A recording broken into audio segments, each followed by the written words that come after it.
Hello student, welcome to all. Today is our another lecture on example on synchronous machine. Now here we see the example.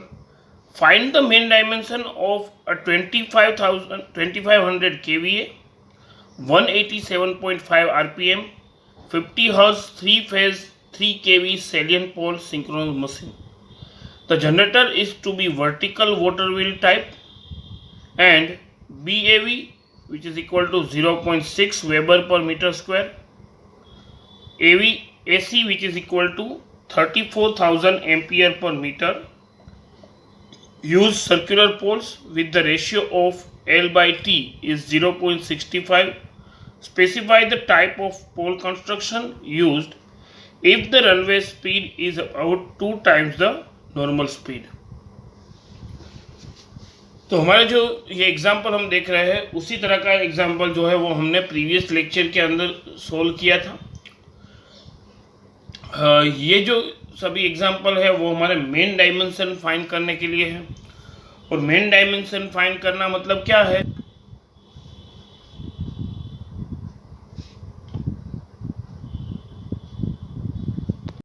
तो main dimension find करना मतलब क्या है कि हमारा जो एक्चुअल डायामीटर है रोटर का और स्टेटर का, उसकी वैल्यू फाइंड करना है। तो उसके लिए हमें क्या करना होगा? तो उसके लिए हमारे पास जो है वो हमारे आउटपुट जो इक्वेशन है उसका हम यूज़ करेंगे। जो आउटपुट इक्वेशन है उससे हम हमारे मेन डायमेंशन यानी कि डी और एल जो है उसकी वैल्यू जो है वो निकालेंगे। वो वैल्यू मिलने के बाद हम जो है उससे हमें डी स्क्वेयर एल की वैल्यू मिलेगी। उस डी स्क्वेयर एल की वैल्यू जो है उससे हम डी और एल दोनों की वैल्यू जो दोनों अननोन है वो फाइंड नहीं कर सकते।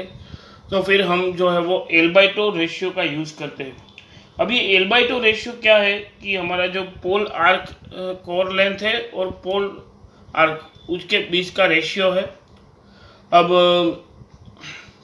हमारा जो पोल है अगर वो हमने राउंड पोल लिया हुआ है या फिर रेक्टेंगुलर पोल लिया हुआ है उसके ऊपर डिपेंडेंट रहेगा कि जो हमारा पोल है उसकी वैल्यू जो है मतलब कि हमारी जो पोल पिच है उसकी वैल्यू हमें कितनी मिलेगी या फिर कोर लेंथ जो है उसकी वैल्यू हमें कितनी मिलेगी। तो उसके ऊपर डिपेंडेंट रहेगा। यानी कि जो लेंथ है हमारे रोटर की वो लेंथ और जो हमारा पोल है उसकी वैल्यू जो है वो दोनों की वैल्यू या इक्वल रहेगी या फिर दोनों की वैल्यू जो है वो रेक्टेंगुलर या फिर सर्कुलर कोल के ऊपर डिपेंडेंट रहेगी। और उसके डिपेंडेंट जो L/2 की वैल्यू है हमारी वो L/2 की वैल्यू जो है वो हमें डिफरेंट मिलेगी। यानी कि अगर हम सर्कुलर कोल की बात करें तो सर्कुलर कोल के लिए हमें जो है वो वैल्यू L/2 की वैल्यू जो है वो 0.6 से लेके 0.7 तक मिलेगी। और अगर हम बात करें कि जो रेक्टेंगुलर पोल हो तो उसके लिए वो वैल्यू जो है वो 1 to 5 के बीच में मिलेगी। तो ये दोनों वैल्यू जो है उससे हम क्या कर सकते हैं कि जो हमारा मेन डायमेंशन है उसकी वैल्यू फाइंड कर सकते हैं डी और एल की। अब वो कैसे करेंगे वो हम एग्जांपल के अंदर देखेंगे। तो पहले यहाँ पर एग्जांपल के अंदर हमने जो डेटा दिया है उसमें फर्स्ट ऑफ ऑल 2500 kVA यानी कि हमारा जो आउटपुट है उसकी वैल्यू दी गई है Q की। उसके साथ साथ 187.5 RPM दिए हुआ है यानी कि 187.5 RPM यानी ये रेवोल्यूशन पर मिनट में है। उसको हम क्या करेंगे पर सेकंड में कन्वर्ट करेंगे यानी RPS में। उसके साथ हमारी फ्रीक्वेंसी 50 हर्ट्ज दी गई है और जो वोल्टेज है उसकी वैल्यू हमारे पास है। और यहाँ पर BAV दिया हुआ है। BAV यानी कि स्पेसिफिक मैग्नेटिक लोडिंग की वैल्यू दी गई है और AV यानी कि स्पेसिफिक इलेक्ट्रिक लोडिंग जो है उसकी वैल्यू हमारे पास है। Use circular pole with the ratio of L/2 is 0.65.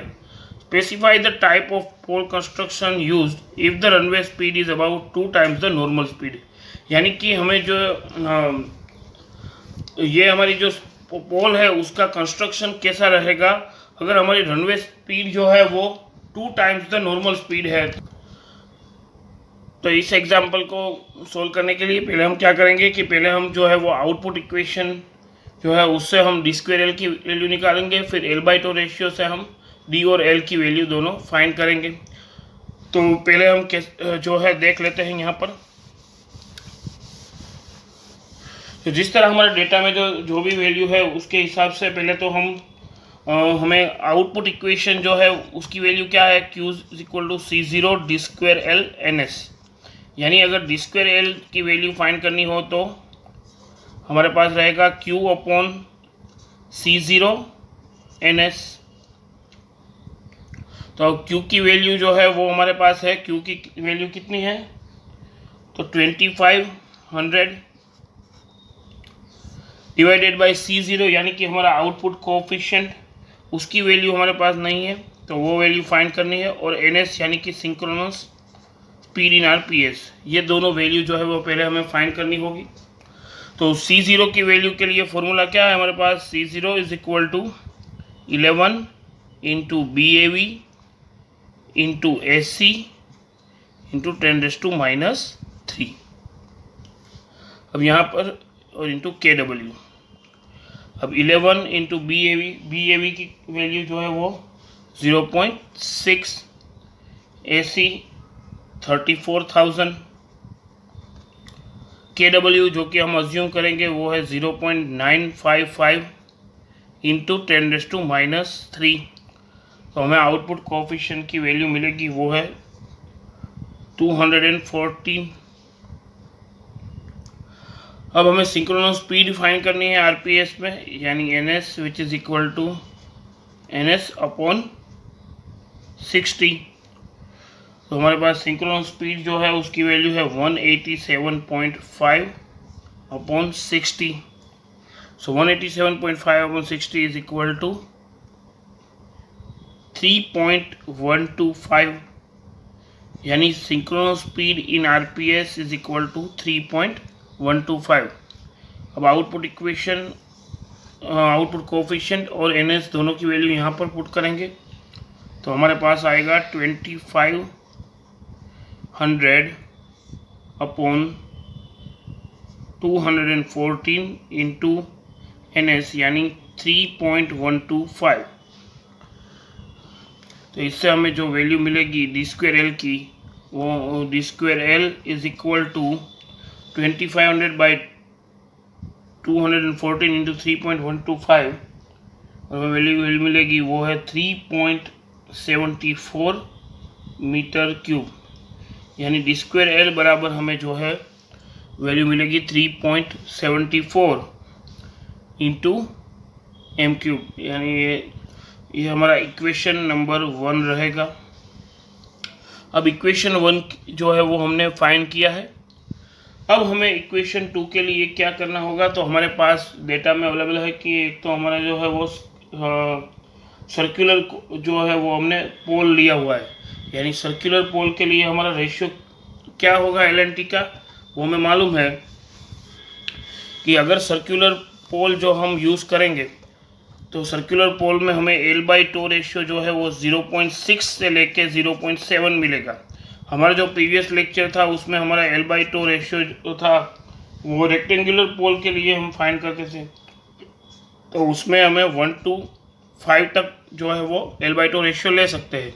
तो प्रीवियस एग्जांपल में हमने 2 लिया हुआ था। यहाँ पर हमारे पास जो दिया गया है वो है 0.65, यानी 0.6 से लेकर 0.7 तक है। हमने सर्कुलर पोल जो है वो यहाँ पर यूज़ कर रहे हैं, इसलिए तो एल बाई टू रेशियो जो है उसकी वैल्यू कितनी है हमारे पास यहाँ पर, L by two is equal to 0.65। अब एल बाई टू इज 0.65 यानी L is equal to 0.65 divide by pi D upon P, क्योंकि सॉरी यहाँ पर जो टी है यानी कि टो, और 0.65 यानी 0.65 इंटू टो यानी पाई डी बाई पी। अब पाई डी बाई पी जो है हमारे पोल पिच की value 0.65 into pi into D upon P, यानी number of pole. So number of pole जो है वो हम फाइंड कर सकते हैं हमारे जो सिंक्रोनस स्पीड का इक्वेशन है 120 F/p, यानी P is equal to 120 F/ns। अब 120 फ्रीक्वेंसी हमारे पास है वो 50 हर्ट्ज, स्पीड जो है वो 187 पॉइंट जो है वो 187.5, यानी कि P इज इक्वल टू हमें मिलेगा 32।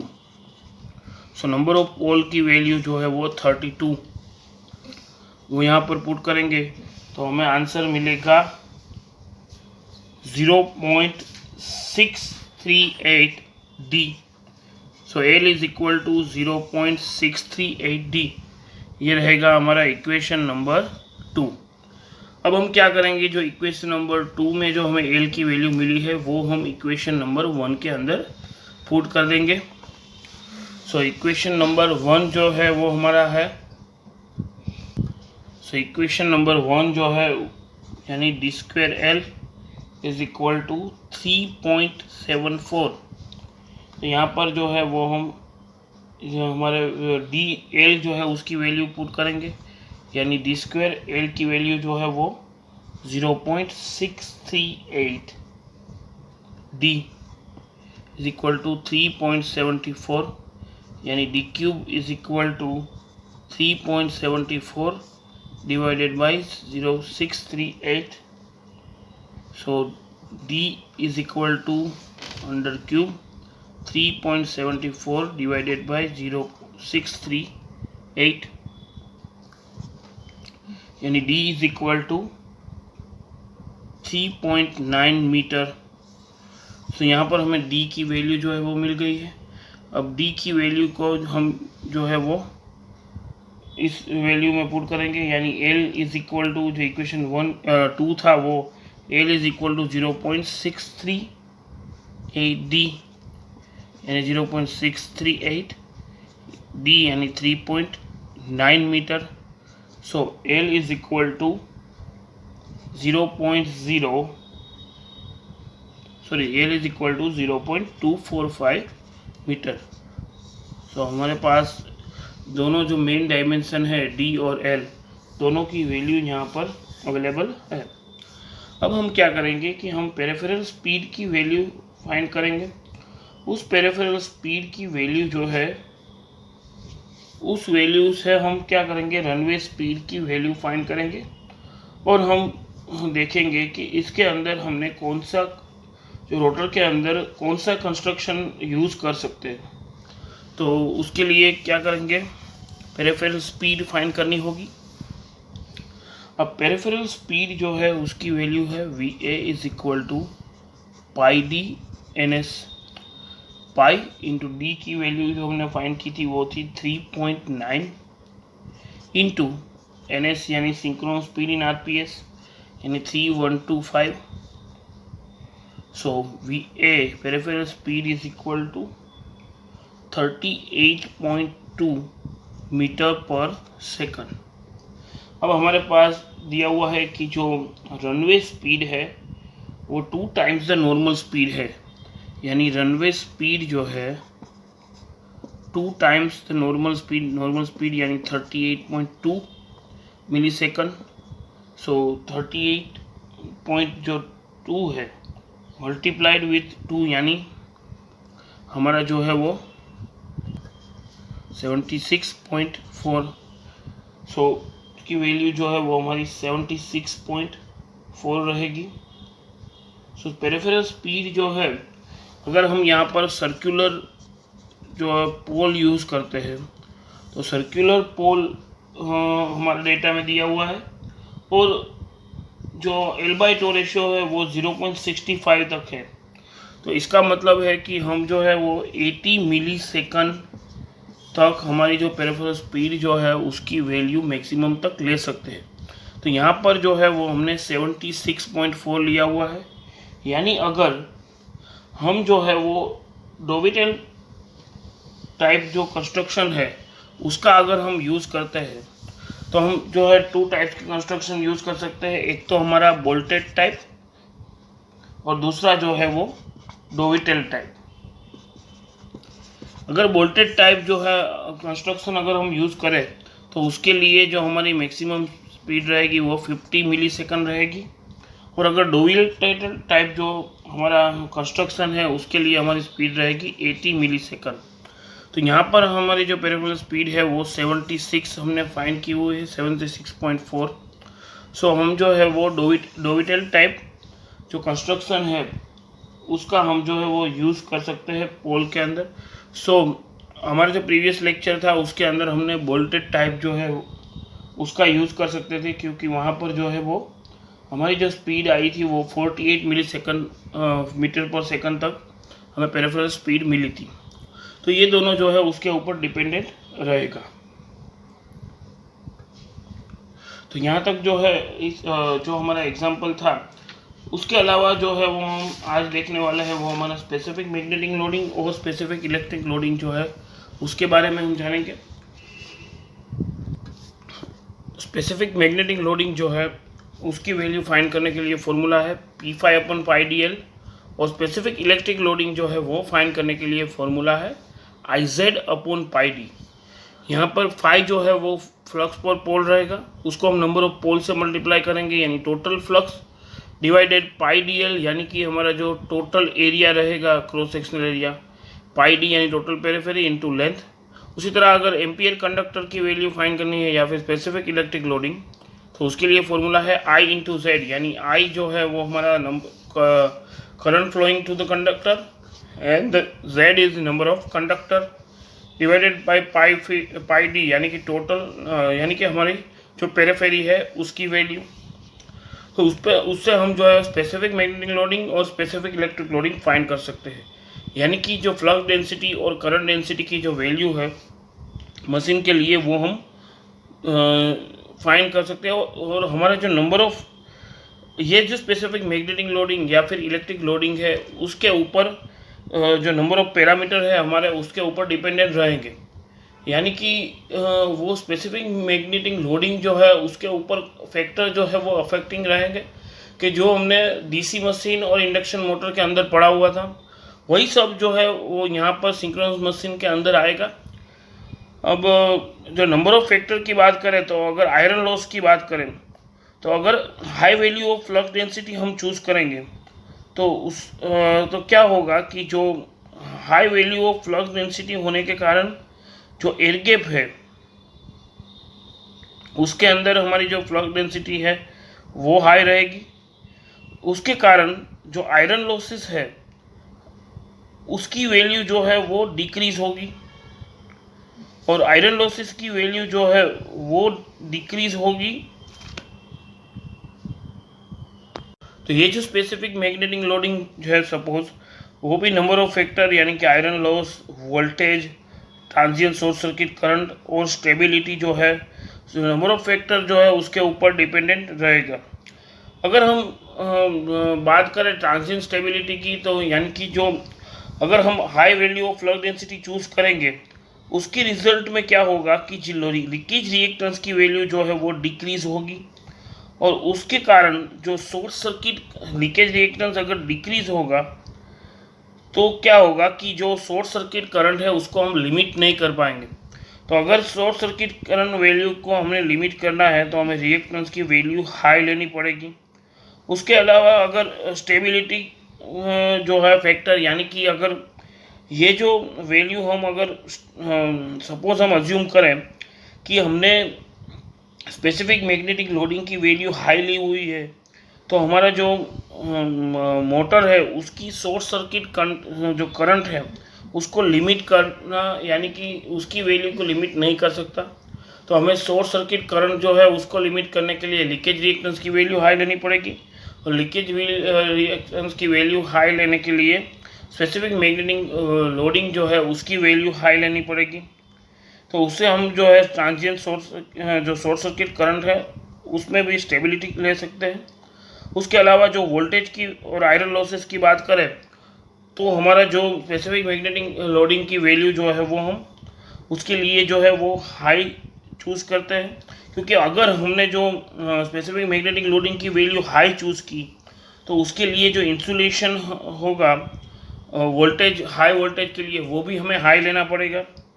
तो उसके कारण क्या होगा कि जो एरिया है वो डिक्रीज़ हो जाएगा हमारे जो तीत है उसके लिए, और एरिया अगर डिक्रीज़ हो गया तो उसके कारण जो है हमारा जो तीत जो है वो सेचुरेट हो जाएगा।